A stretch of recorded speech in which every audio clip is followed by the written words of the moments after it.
Hello, welcome back student Ni Patel. ધોરણ 10 વિજ્ઞાન પ્રકરણ 12 વિદ્યુત ભાગ 2. વિદ્યાર્થી મિત્રો, અગાઉના ભાગની અંદર આપણે વિદ્યુત અનિવાર્ય છે, આજના જમાનામાં એ આપણું અભિન્ન અંગ બની ગયું છે. દરેક ક્ષેત્રમાં આપણે વિદ્યુત વડે કાર્યો કરીએ છીએ. તો એ વિદ્યુત ભાર અને વિદ્યુત ભાર વડે વિદ્યુત પ્રવાહ કેવી રીતે રચાય છે, તો એની વ્યાખ્યા, સૂત્ર, એકમો અને એના કેટલાક દાખલા આપણે જોયા હતા. હવે આ ભાગની અંદર આપણે વિદ્યુત સ્થિતિમાન અને વિદ્યુત સ્થિતિમાનનો તફાવત એના વિશે જોઈએ. તો વિદ્યુત પ્રવાહ મેળવવા માટે વિદ્યુત ભારનું વહન જરૂરી છે. તો આ વિદ્યુત ભારને વાહકમાં કેવી રીતે વહેડાવી શકાય, તો એ સમજવા માટે આપણે એક પ્રવૃત્તિથી એને સમજીએ. તો આકૃતિની અંદર આપણે પ્રવૃત્તિ જોઈ શકીએ છીએ કે બે કાચના ફ્લાસ્ક પાણીથી ભરેલા છે અને બંને સમતલ સપાટી પર સરખી રીતે ગોઠવેલા છે. બંનેમાં પાણીની સપાટી પણ એક જ સરખી છે અને આ બંને પાણી ભરેલા પાત્ર 1 અને પાત્ર 2 ને આદર્શ સમક્ષિતિજ નળી સાથે જોડેલા છે. બંનેને નળી સાથે જોડેલા હોવા છતાં પાણીની સપાટી બંનેમાં એક જ સરખી છે. પાણીની સપાટીમાં વધઘટ જોવા મળતી નથી. તો પાણીનું સ્થળાંતરણ એટલે કે પાણીનું વહન પાત્ર 1માંથી પાત્ર 2માં કે પાત્ર 2માંથી પાત્ર 1માં થઈ શકતું નથી. આને આપણે વિદ્યુત પ્રવાહની સાથે સોંકડીએ તો વિદ્યુત પ્રવાહનું વહન એ સુવાહક વાહક તારની અંદર વિદ્યુત ભાર વડે થતું હોય છે. તો અહીંયા પાણી છે એ વિદ્યુત ભાર તરીકે આપણે ગણીએ અને પાત્ર જે છે એને વાહક તાર વડે ગણીએ તો અહીંયા વિદ્યુત ભારનું વહન થતું નથી. તો વિદ્યુત ભારનું વહન કરવા માટે શું કરવું પડે, કેવી રીતે આ વિદ્યુત ભાર એટલે કે પાણીનું વહન થઈ શકે, તો આપણે વિચારીએ કે એક પાત્રમાંથી બીજા પાત્રમાં પાણીનું વહન કરાવવું છે તો શું કરી શકીએ. તો સરળ વાત છે કે એક પાત્રને ઊંચાઈએ લઈ જઈએ અને બીજા પાત્રને એ જ સ્થિતિમાં રાખીએ અને જોડાણ કરીએ તો સરળતાથી ઊંચાઈવાળા પાત્રમાંથી પાણીનું વહન એ નીચે રહેલા પાત્રમાં થાય છે. મુક્ત નળી હોય, સમક્ષિતિજ નળી હોય પાણી ભરેલી, તો એમાં પણ પાણીનું વહન થતું નથી. પણ એક છેડાને ઊંચાઈએ લઈ જઈએ, એટલે કે ઊંચાઈનો તફાવત કરીએ, તો નળીના બીજા છેડે સરળતાથી પાણીનું વહન થઈ નીકળી જાય છે. તો અહીંયા ઊંચાઈનો તફાવત લાવવાના કારણે દબાણ સર્જાય છે, અને દબાણના કારણે પાણીનું વહન થાય છે. એ આ આકૃતિ દ્વારા આપણે જોઈ શકીએ છીએ કે પાત્રોની અંદર ઊંચાઈનો તફાવત થવાથી દબાણનો તફાવત થાય છે, અને વધુ દબાણથી ઓછા દબાણ તરફ પાણીનું વહન થાય છે. તો આ જ વસ્તુ વિદ્યુત પરિપથ એટલે કે વાહક તારમાં પણ લાગુ કરી શકાય છે. એટલે જો નળીના એક છેડાને ઊંચી સપાટી પર રાખીએ, તો નળીના બે છેડા વચ્ચે દબાણ તફાવત રચાય છે, જેથી નળીના મુક્ત છેડામાંથી પાણીનું વહન થાય છે. તો એ જ વસ્તુ જો વાહક તારની અંદર વિદ્યુત દબાણનો તફાવત જો ઉત્પન્ન કરવામાં આવે, તો વાહક તારમાં વિદ્યુત ભારનું વહન થઈ શકે. અને જો વિદ્યુત ભારનું વહન થાય, એટલે કે વિદ્યુત ભાર સ્થિર સ્થિતિમાંથી ગતિ ઉર્જામાં આવે, તો વહન થવાથી એને આપણે વિદ્યુત પ્રવાહ કહીએ છીએ. એટલે વિદ્યુત પ્રવાહ રચવા માટે વાહક તારમાં વિદ્યુત દબાણ, એટલે કે એને આપણે બીજા શબ્દોમાં વિદ્યુત સ્થિતિમાનનો તફાવત કહીએ છીએ, એ તફાવત ઉત્પન્ન કરવો પડે.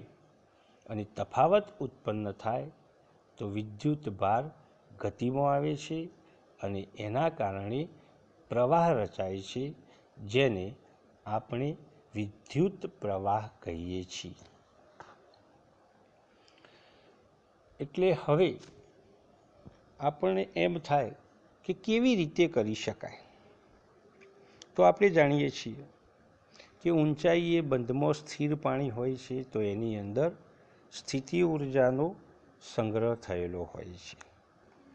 ઊંચાઈએ આપણે પથ્થર પકડી રાખીએ, તો એ પથ્થરની અંદર પણ સ્થિતિ ઉર્જાનો સંગ્રહ થયેલો હોય છે. હવે આ ઊંચાઈનું પાણી કે ઊંચાઈ પર રાખેલો પથ્થર, એને આપણે મુક્ત પતન કરાવીએ, પાણીને આપણે છોડી દઈએ, તો એ વહન પામે છે. એટલે સ્થિતિ ઉર્જામાંથી ગતિ ઉર્જામાં રૂપાંતર થાય છે. અને આ સ્થિતિ ઉર્જામાં ફેરફાર થાય ત્યારે તેનું ગતિ ઉર્જામાં રૂપાંતર થાય છે. અને આ રૂપાંતર થવાથી ગતિના કારણે પ્રવાહ રચાય છે. તો આમ વિદ્યુત ભારની સ્થિતિ ઉર્જામાંથી એનું ગતિ ઉર્જામાં રૂપાંતર કરી અને સહેલાઈથી વિદ્યુત ભારનું વહન કરાવી શકાય છે, જેથી વિદ્યુત પ્રવાહ રચી શકાય છે. તો આ તફાવત સર્જાય છે અને વહન થાય છે, એને વાહક તારની અંદર વિદ્યુત સ્થિતિમાનનો તફાવત તરીકે આપણે ઓળખીએ છીએ. તો હવે આપણે જ્યારે કોઈ પદાર્થ પર કરેલું કાર્ય તેમાં સ્થિતિ ઉર્જા સ્વરૂપે સંગ્રહ પામે છે, અને આ સ્થિતિ ઉર્જામાં તફાવત કે ફેરફાર થાય ત્યારે તેનું ગતિ ઉર્જામાં રૂપાંતર થાય છે. એટલે વિદ્યુત ભારની સ્થિતિ ઉર્જા, જેને આપણે વિદ્યુત સ્થિતિમાન તરીકે ઓળખીએ છીએ, અને એ વિદ્યુત સ્થિતિમાનમાં એટલે કે વિદ્યુત ભારની સ્થિતિ ઉર્જામાં તફાવત ઉત્પન્ન કરવામાં આવે તો એ તફાવતના કારણે એ વિદ્યુત ભાર ગતિ ઉર્જામાં રૂપાંતર થાય છે, જેને આપણે વિદ્યુત પ્રવાહ તરીકે ઓળખીએ છીએ. તો વિદ્યાર્થી મિત્રો, આ રીતે વિદ્યુત પરિપથમાં અથવા તો વાહક તારની અંદર વિદ્યુત સ્થિતિમાનનો તફાવત ઉત્પન્ન થવાના કારણે વિદ્યુત પ્રવાહનું વહન થાય છે. એટલે કે આપણે અગાઉ વ્યાખ્યા પણ એની આપી હતી કે વિદ્યુત ભારનું વાહક તારમાં વહનને વિદ્યુત પ્રવાહ કહે છે. તો આ વિદ્યુત સ્થિતિમાન અને વિદ્યુત સ્થિતિમાનના તફાવતને આપણે વ્યાખ્યા સ્વરૂપે કેવી રીતે કહી શકીએ? તો પહેલાં વિદ્યુત સ્થિતિમાન એટલે કે વિદ્યુત ભારની સ્થિતિ ઉર્જા જેને આપણે કહીએ છીએ, તો એની વ્યાખ્યા લઈએ તો અનંત અંતરથી વિદ્યુત ક્ષેત્રમાંના કોઈ પણ બિંદુ સુધી આ એકમ ધન વિદ્યુત ભારને લાવતો વિદ્યુતીય બળ વિરુદ્ધ કરવા પડતા કાર્યને તે બિંદુ પાસેનું વિદ્યુત સ્થિતિમાન કહે છે. હવે વ્યવહારમાં આ વિદ્યુત સ્થિતિમાનનું મૂલ્ય અગત્યનું નથી, પરંતુ આ વિદ્યુત સ્થિતિમાનના ફેરફાર એટલે કે તફાવત અગત્યના છે. અને આ તફાવત સર્જાય તો જ વિદ્યુત પ્રવાહ રચી શકાય છે. એટલે વિદ્યુત સ્થિતિમાનના તફાવતની આપણે વાત કરીએ તો એની વ્યાખ્યા કે વિદ્યુત ક્ષેત્ર એટલે કે એકમ ધન વિદ્યુત ભારને વિદ્યુત પરિપથના એક બિંદુથી બીજા બિંદુ સુધી લઈ જવા માટે કરવું પડતું કાર્ય એ તે બે બિંદુઓ વચ્ચેનો વિદ્યુત સ્થિતિમાનનો તફાવત છે. હવે બીજી એક વાત કરીએ કે આ વિદ્યુત સ્થિતિમાનના તફાવતને સામાન્ય રીતે બીજા શબ્દોમાં વોલ્ટેજ તરીકે પણ આપણે ઓળખીએ છીએ. અને આ વોલ્ટેજ શબ્દથી આપણે પરિચિત છીએ, કારણ કે ઘરની અંદર ઇલેક્ટ્રિસિટી એટલે કે વિદ્યુત ચાલુ હોય અને અચાનક એ ડીમ પડી જાય અથવા તો વિદ્યુત બલ્બ ઓછો પ્રકાશ આપે અથવા તો વિદ્યુત પંખો ઘરની અંદર ચાલુ હોય અને ધીમો ફરે, તો આપણે સ્વાભાવિક કહીએ છીએ કે વોલ્ટેજ ઘટી ગયા. વોલ્ટેજ ઘટી ગયા મતલબ આ વિદ્યુત સ્થિતિમાનનો તફાવત ઓછો થયો, અને તફાવત ઓછો થયો મતલબ વિદ્યુત પ્રવાહનું વહન, વિદ્યુત ભારનું વહન ઘટ્યું, અને વહન ઘટે તો પ્રવાહ ઘટે. એટલે વિદ્યુત સ્થિતિમાનના તફાવતને વોલ્ટેજ તરીકે પણ ઓળખવામાં આવે છે. એટલે હવે આ વિદ્યુત સ્થિતિમાનના તફાવતનું જો સૂત્રની આપણે વાત કરીએ તો એને વિદ્યુત સ્થિતિમાનના તફાવત એટલે કે વોલ્ટેજને વી સંજ્ઞા વડે આપણે દર્શાવીએ છીએ. એટલે તફાવત સર્જવા માટે આપણે કરવું પડતું કાર્ય એટલે કે કરેલું કાર્ય, કોના પર કાર્ય કરીએ છીએ? તો વિદ્યુત ભારને એક બિંદુથી બીજા બિંદુ સુધી લઈ જવા માટે. તો કરેલું કાર્ય એ વિદ્યુત ભાર પર થાય છે. એટલે એનું સૂત્ર કે બે બિંદુઓ વચ્ચેનો વિદ્યુત સ્થિતિમાનનો તફાવત એટલે કે વોલ્ટેજ વી બરાબર કરેલું કાર્ય, કાર્ય એટલે વર્ક, એટલે એની સંજ્ઞા છે ડબલ્યુ અપોન વિદ્યુત ભાર એની સંજ્ઞા છે ક્યુ. એટલે એક સૂત્ર મળ્યું આપણને કે વી બરાબર ડબલ્યુ ભાગ્યા ક્યુ. એટલે જો ક્યુ જેટલા વિદ્યુત ભારને વિદ્યુત ક્ષેત્રના એક બિંદુથી બીજા બિંદુ સુધી લઈ જવા કરવું પડતું કાર્ય ડબલ્યુ હોય તો તે બે બિંદુઓ વચ્ચેનો વિદ્યુત સ્થિતિમાનનો તફાવત એટલે કે વોલ્ટેજ વી, તો વી બરાબર ડબલ્યુ ભાગ્યા ક્યુ. હવે એના એકમની વાત કરીએ તો કાર્યનો એકમ જૂલ છે જે સંજ્ઞા, અને વિદ્યુત ભારનો એકમ કુલંબ છે એટલે એની સંજ્ઞા સી થાય.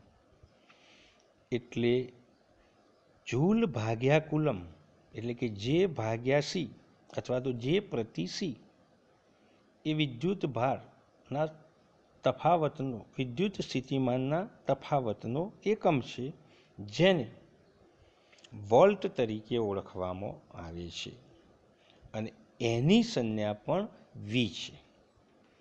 તો આ વોલ્ટ એ ઇટાલીના વૈજ્ઞાનિક એલેક્ઝાન્ડ્રો વોલ્ટાના નામ પરથી આના એકમનું નામ એ વોલ્ટ રાખવામાં આવ્યું છે.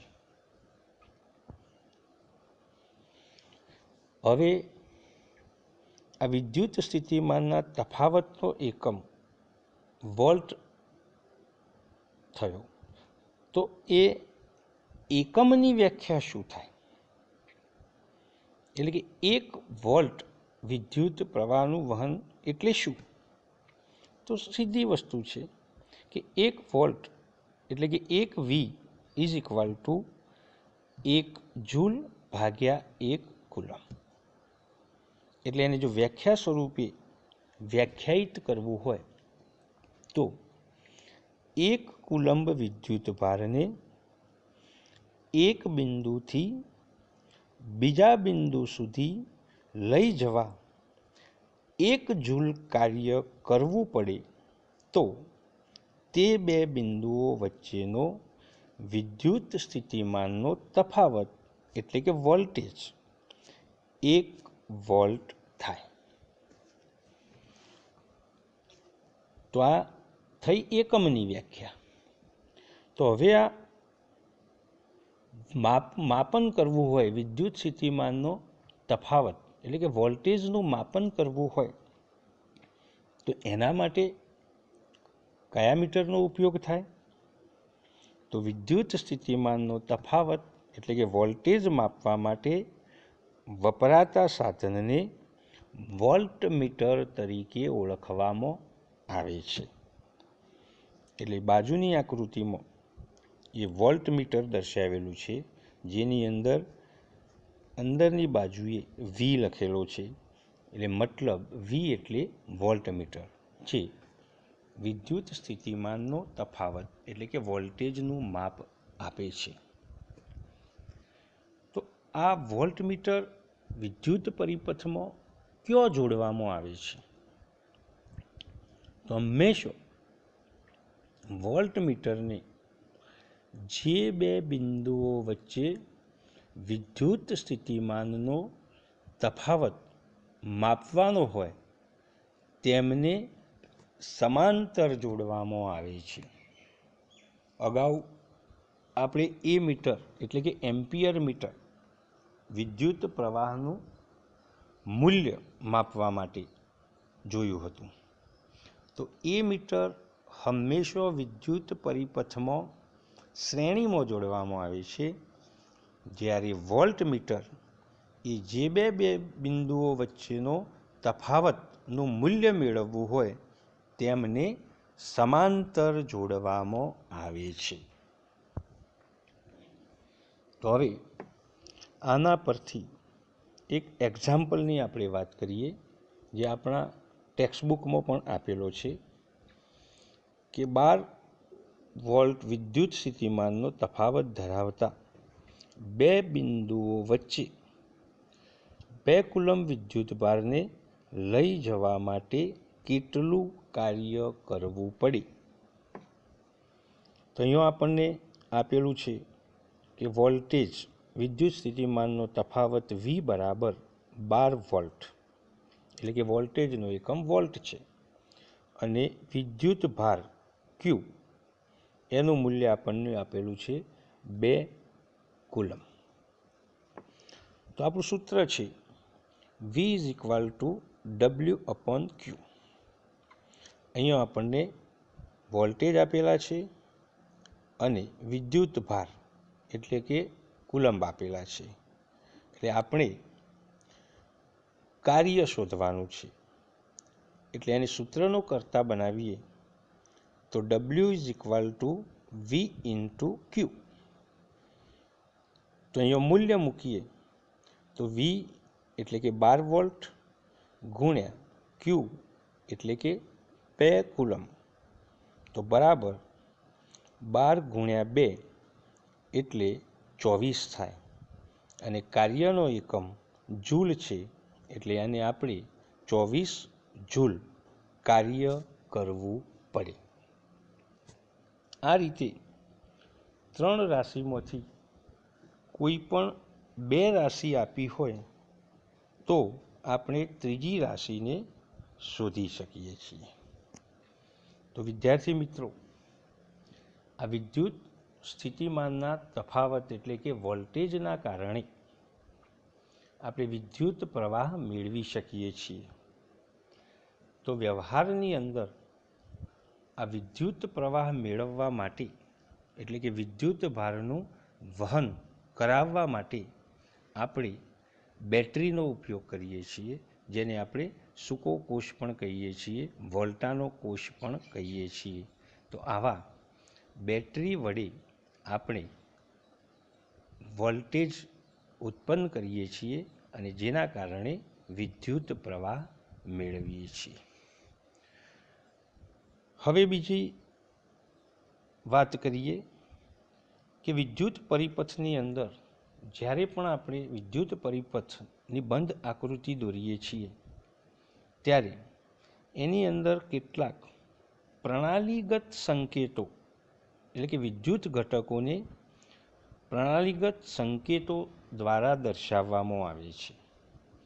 તો આ સંકેતો પણ જાણવા જરૂરી છે.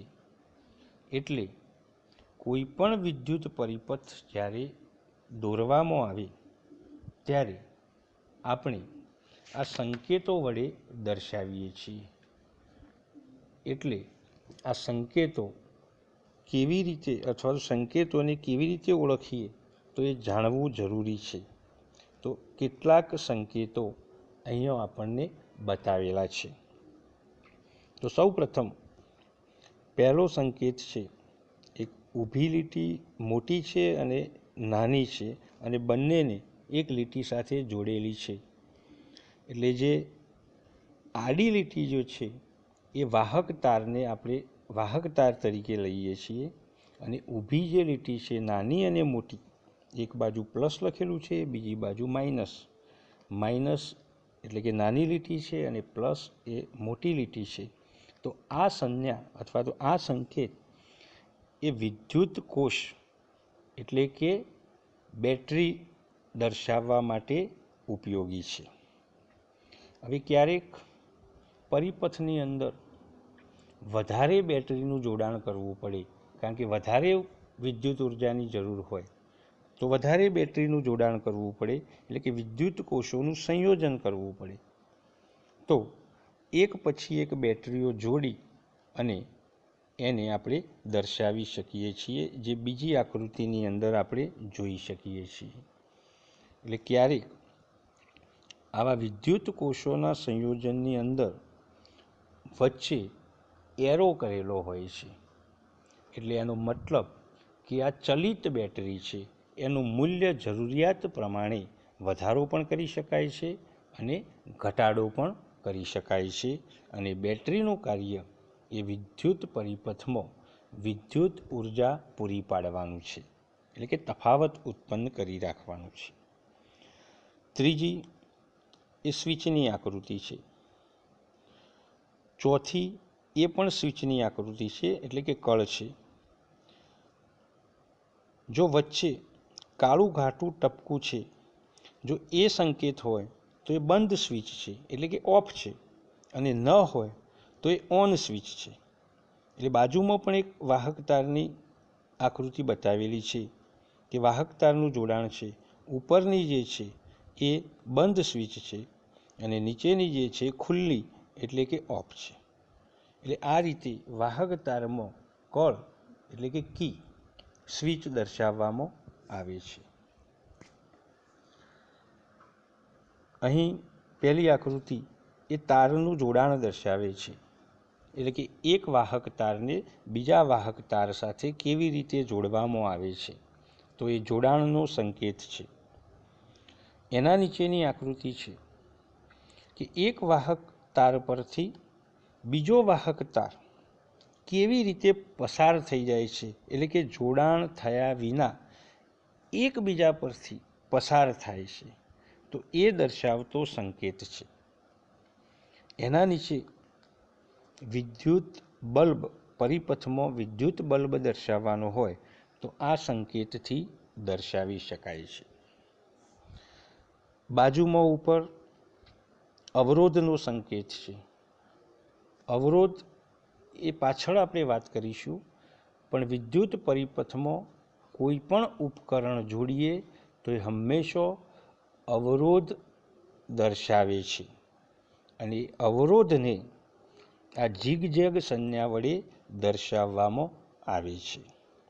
એના નીચે અવરોધનું મૂલ્ય વધારે કે ઘટાડે કરવાનું હોય તો એને વચ્ચે એરોથી દર્શાવવામાં આવે છે, જેને ચલિત અવરોધ તરીકે ઓળખાય છે. એના નીચે વિદ્યુત પ્રવાહનું મૂલ્ય વિદ્યુત પરિપથમાં માપવાનું હોય તો એ મીટરનું જોડાણ કરવામાં આવે છે, એટલે કે એમ્પિયર મીટર, આ એનો સંકેત છે.